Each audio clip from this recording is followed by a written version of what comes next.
Assalamualaikum warahmatullahi wabarakatuh. Perkenalkan, nama saya Tina Seprianti dengan NPM 2557305014 dengan prodi Informatika Medis. Di sini saya akan mempresentasikan hasil tugas UAS saya dengan mata kuliah Jaringan Komputer dengan tema jenis-jenis topologi dan gangguan jaringan pada komputer. Pengertian topologi jaringan. Topologi jaringan adalah cara atau pola yang digunakan untuk menghubungkan komputer satu dengan komputer lainnya sehingga membentuk sebuah jaringan. Topologi menggambarkan layout fisik maupun logis dari sebuah jaringan komputer. Ada topologi fisik menggambarkan susunan fisik kabel dan perangkat jaringan yang sebenarnya. Dan topologi logis yaitu menggambarkan bagaimana data sebenarnya ditransfer dalam jaringan. Pemilihan topologi mempengaruhi kecepatan, keandalan, skalabilitas, dan biaya jaringan. Dan setiap topologi memiliki kelebihan dan kekurangan yang perlu disesuaikan dengan kebutuhan. Dan jenis topologi ada topologi bus, yaitu mempunyai kelebihan dan kekurangannya. Kelebihannya adalah yang pertama, instalasi mudah dan sederhana. Kedua, biaya implementasi rendah. Yang ketiga, mudah dikembangkan. Dan keempat, tidak memerlukan perangkat hub atau switch. Dan kekurangan pada topologi bus yaitu yang pertama, jika kabel utama putus, seluruh jaringan lumpuh. Dan yang kedua, sulit mendeteksi kerusakan. Ketiga, performa menurun jika banyak komputer.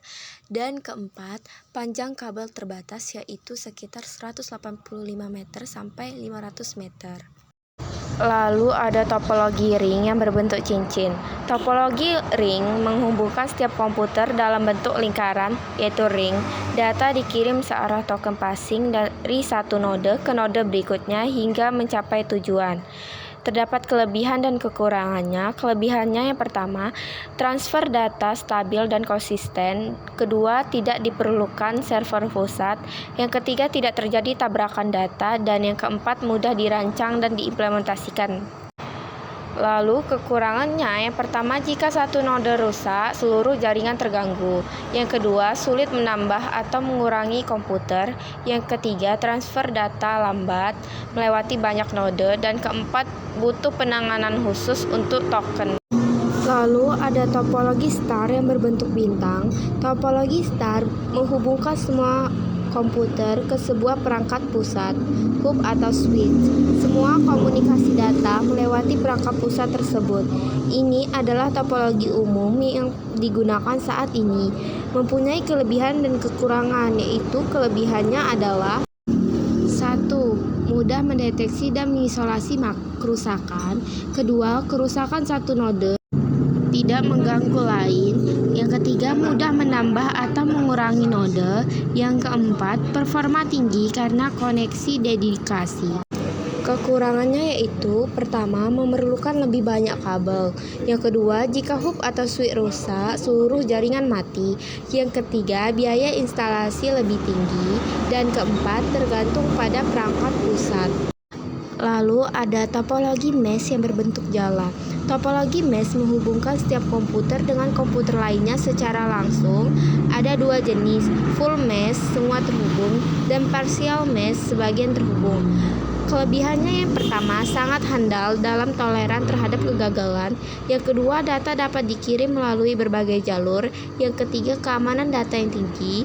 Dan yang keempat, mudah mendeteksi kerusakan jaringan. Selanjutnya, kekurangannya yaitu yang pertama, biaya instalasi lebih tinggi. Kedua, membutuhkan banyak kabel dan port.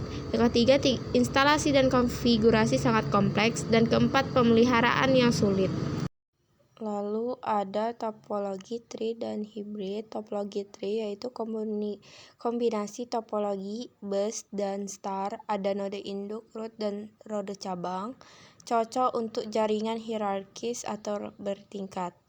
Kelebihannya, mudah dikembangkan secara bertingkat. Kelemahannya, jika root rusak, cabang terganggu. Topologi hybrid adalah kombinasi dua atau lebih jenis topologi, fleksibel sesuai kebutuhan organisasi, umumnya digunakan pada jaringan besar. Kelebihannya sangat fleksibel dan adaptif, serta kekurangannya yaitu desain dan pemeliharaan kompleks. Topologi point-to-point dan extended star, yaitu point-to-point adalah menghubungkan dua perangkat secara langsung, digunakan untuk koneksi WAN, lasted line, cepat dan simpel namun terbatas dua perangkat. Dan ada extended star, yaitu perluasan topologi star di mana hub atau switch dihubungkan ke hub atau switch lain, menggabungkan keuntungan star dengan cakupan yang lebih luas.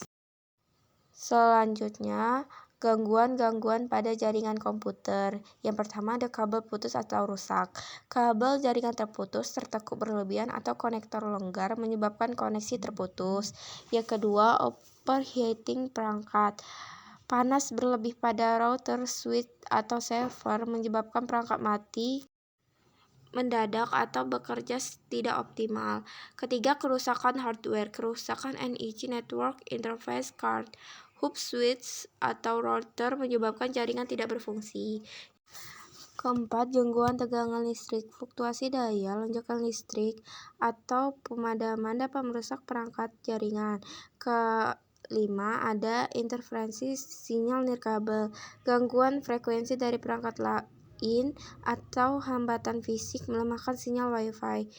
Yang keenam, kerusakan konektor. Kerusakan konektor yaitu konektor longgar, berkarat, atau bengkok menyebabkan koneksi putus total. Selanjutnya, gangguan logis dan software. Yang pertama, serangan virus dan malware. Virus yang menyebar melalui jaringan dapat merusak data, memperlambat jaringan, atau menonaktifkan layanan. Yang kedua, konfigurasi salah. Kerusakan setting IP subtext MAC menyebabkan perangkat tidak dapat berkomunikasi dalam jaringan. Yang ketiga, IP address conflict. Dua perangkat menggunakan IP yang sama, menyebabkan salah satu atau keduanya tidak dapat terhubung ke jaringan. Yang keempat, serangan DOS atau DDoS. Server dibanjiri request berlebihan hingga tidak bisa melayani pengguna normal. Yang kelima, collision atau tabrakan data, yaitu dua perangkat mengirim data secara bersamaan di jaringan yang sama menyebabkan data korup dan harus dikirim ulang. Dan yang keenam, ada broadcast storm, yaitu paket broadcast yang terus-menerus berputar dalam jaringan akibat loop topologi, menguras bandwidth, dan membekukan jaringan. Selanjutnya, gangguan keamanan di lingkungan. Yang pertama, penyadapan. Penyerangan menangkap dan membaca paket data yang melintas di jaringan untuk mencuri informasi sensitif. Yang kedua, ada man in the middle, yaitu penyerang menyisipkan diri di antara komunikasi dua pihak untuk memantau dan memodifikasi data. Lalu yang ketiga, ada pemalsuan identitas, yaitu penyerang memalsukan alamat IP atau MAC address untuk menyamar sebagai perangkat yang sah. Dan yang keempat, ada SQL injection dan exploit, yaitu serangan pada aplikasi jaringan melalui input berbahaya untuk mendapatkan akses tidak sah ke database. Dan gangguan lingkungan dan alam, yang pertama, banjir dan kelembapan, yaitu air merusak perangkat elektronik dan menyebabkan konsleting pada kabel. Kedua, suhu ekstrim. Panas atau dingin berlebihan merusak komponen elektronik dan menurunkan performa. Dan yang ketiga, petir dan lonjakan listrik dapat merusak hardware jaringan secara permanen jika tidak ada proteksi. Dan yang keempat, gangguan hewan, yaitu tikus atau serangga menggigit kabel menyebabkan putusnya koneksi jaringan. Selanjutnya, cara mengatasi gangguan jaringan. Yang pertama, ada perawatan hardware secara rutin. Contohnya, cek dan ganti kabel yang rusak secara berkala, bersihkan konektor dari debu dan kotoran, gunakan UPS untuk proteksi lonjakan listrik, pasang pendingin ruangan pada server room. Yang kedua, ada manajemen jaringan. Contohnya yaitu monitor jaringan 24/7 dengan tools monitoring, lakukan backup konfigurasi perangkat, dokumentasikan topologi dan IP address, terapkan QoS untuk prioritas bandwidth. Lalu yang ketiga, ada keamanan jaringan. Contohnya seperti pasang firewall dan antivirus terkini, gunakan enkripsi data, terapkan kebijakan password yang kuat, segmentasi jaringan dengan VLAN, dan yang terakhir ada keempat yaitu pemulihan dan backup. Contohnya seperti siapkan redundant redundansi jalur koneksi, buat disaster recovery plan, backup data secara terjadwal dan otomatis, uji restore backup secara berkala. Sekian materi yang dapat saya sampaikan di presentasi tadi. Semoga materi yang saya sampaikan dapat bermanfaat dan menambah pengetahuan untuk khususnya di mata kuliah jaringan komputer.